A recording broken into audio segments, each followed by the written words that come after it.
सृंजयाना वीरे स्वथो वीर गतिं गतेषु। उस समय की बात है जिस समय कौरव और पांडवों के मध्य में भीषण युद्ध हो रहा था महाराज।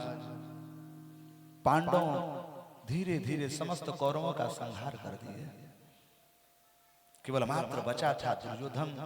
वो भी भीम के गदा से वृकोदर, भीम के गदा से उसका जंघा जो है विदीर्ण हो चुका था। मरणासन पर पड़ा महाराज। युद्ध क्षेत्र में गीध और चील उसको नोचने के लिए बड़ा ही प्रयत्न कर रहे हैं। और उन चील कौओं को भगाते भगाते बेचारा श्रांत हो गया। सारे मारे जा चुके हैं, केवल सांस चल रही है दुर्योधन का। उस युद्ध में और बचे थे जिनका नाम अश्वत्थामा, कृतवर्मा, कृपाचार्य, 3 लोग थे। अश्वत्थामा को खबर पड़ी कि मेरा जो दुर्योधन मित्र है वह खून से लथपथ है, मरणासन पर पड़ा है। धृतराष्ट्र आया, अश्वत्थामा मित्र से कहा कि मित्र, मैं तुम्हारा मित्र हूं। मैं तुम्हें पहले ही बता रहा था कि हे मित्र, ये कार्य मत कर।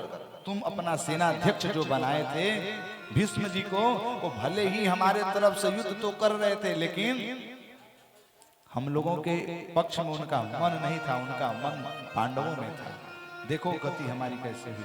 आज मुझे बनाए होते तो ये तुम्हारी दशा नहीं होती। मित्र का यही भाव होना चाहिए। जे न मित्र दुख हो ही दुखारी, तिन ही बिलोक तो पातक भारी। मित्र का दुख को देख करके ऐसा समझना चाहिए कि हमारे ऊपर ऐसा दुख है। दुर्योधन बोला कि अभी भी कुछ बिगड़ा नहीं है, अभी भी मैं जिंदा हूं और तुम्हें अभी भी सेनाध्यक्ष बना सकता हूं, क्या कर लोगे? बोले कि मैं प्रण लेता हूं, एक पांडव को क्या, मैं 5 पांडवों को काट करके लाऊंगा तुम्हारे सामने। दुर्योधन कह रहा है कि मैं बहुत बड़ा दुखित नहीं हूं कि मैं मर रहा हूं और मेरे सारे सेना मारे जा चुकी है, ऐसा नहीं है। दुख तो केवल इस बात का है कि हम 100 थे, वयम शताः, तो हम लोग 100 थे और पांडव 5। हम सैकड़ों के सैकड़ों मारे जा चुके, लेकिन 5 में से एक भी कम नहीं हुआ। एक भी मेरी आंखों के सामने मर जाता तो मुझे मेरा मरण शुद्ध हो जाता, सिद्ध हो जाता। अश्वत्थामा कह रहा कि चिंता मत करो, मैं आज ही उन लोगों को मार करके तुम्हारे सामने लाऊंगा। तिलक कर दिया महाराज दुर्योधन ने अश्वत्थामा। अश्वत्थामा निकल पड़ा 5 पांडवों को मारने के लिए, लेकिन बाल न बांका कर सकहीं जो जग बैरी होए। भगवान ने पूर्व में ही 5 पांडवों को उस शिविर से हटा करके कहीं अन्यत्र लेकर के चले गए। उस शिविर को रिक्त पा करके उनके 5 पांडवों के जो पुत्र थे उसी सैया पर शयन कर रहे थे। अश्वत्थामा विचार कर रहा है कि जिन 5 पांडवों का इतना बड़ा बड़ा सेना कुछ नहीं बिगाड़ सकी, मैं अकेले क्या करूंगा? तो उसने विचार छल किया, काक उलूक न्याय का सिद्धांत लिया कि जिस प्रकार से कावा और उल्लू का संबंध होता है, कौआ बेचारा अंडा देता है, उल्लू जो होता है रात में जगता है तो कौआ के अंडा को फोड़ देता है, और जब दिन होता है तो उल्लू सोता है तो कौआ आकर के उल्लू के अंडा को फोड़ता है। तो अभी रात्रि का समय है, रात्रि में सब लोग शयन कर रहे होंगे, उन्हीं के उसी समय मैं काट दूंगा। खड्ग निकाल करके गया महाराज और शयन कर रहे उन बच्चों को महाराज एक एक करके गर्दन धड़ से अलग कर दिया। खूब प्रसन्न हुआ, लेकिन सोचा कि आखिर मैं बताऊंगा कैसे कि मैं इनको मार दिया हूं। उनके 5 के सिर को लेकर के दुर्योधन के पास पहुंचा, बोला कि मित्र देखो देखो देखो, तुम एक की बात कर रहे थे, मैं 5 को काट करके लाया हूं। पश्यतु पश्यतु एते 5 जनाः सन्ति, ये 5 लोग हैं। दुर्योधन बड़ा खुश, चलो हे मित्र, मेरी सेना जो कार्य नहीं कर सकी वो तुम सहज रूप से कर दिए, बड़ा प्रसन्न हुआ, खूब ठाकटा लगा करके हंसा।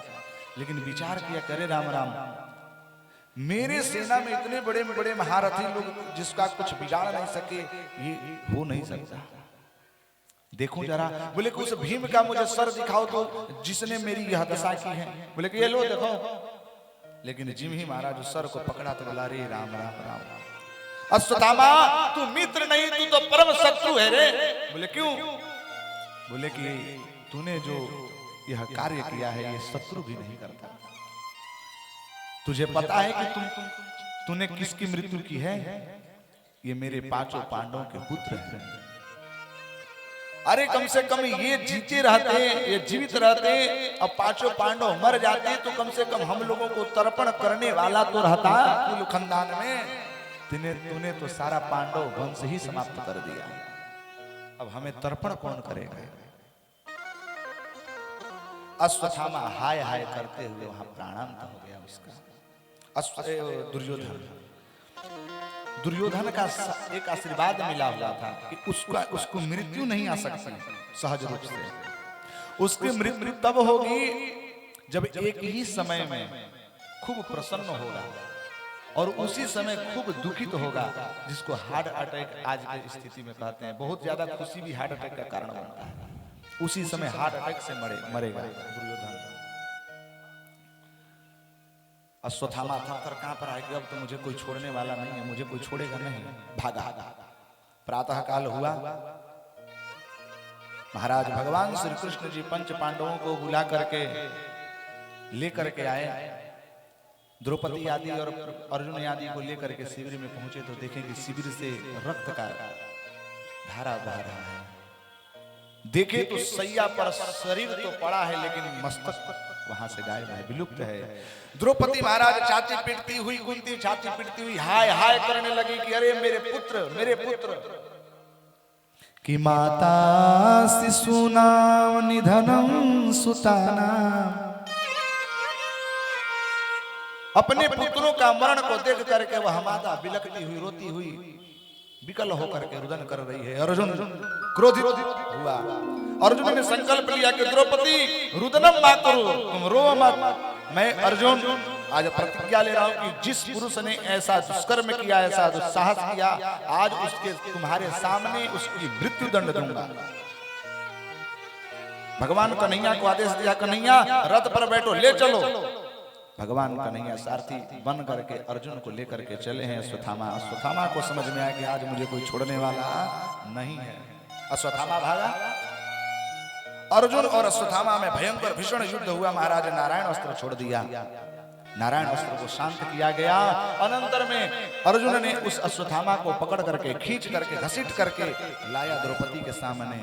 महाराज उस अश्वत्थामा विप्र का बालक था। उस विप्र का बालक का मुखमंडल को देख करके द्रौपदी का हृदय और कंपित होने लगा।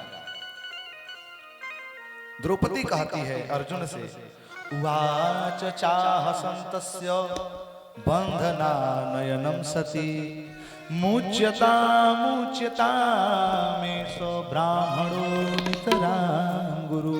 हे अर्जुन, छोड़ दो इसको, छोड़ दो इसको। अर्जुन बोला, क्या बात कर रही हो? तुम्हें पता ही है पांचों पुत्रों को हमारे सामने मार दिया और तुम छोड़ने की बात कर रही हो। बोले कि देखो, मारो दीदस्य जजनी गौतमी पति देवता। हे अर्जुन, मैं उस वेदना को, उस दुख को मैं समझ सकती हूं। गौतमी अश्वत्थामा की मां। एक तो अश्वत्थामा का पिता का तुमने पहले ही वध कर दिया। अश्वत्थामा हतो हतः नरो वा कंजरो वा कह करके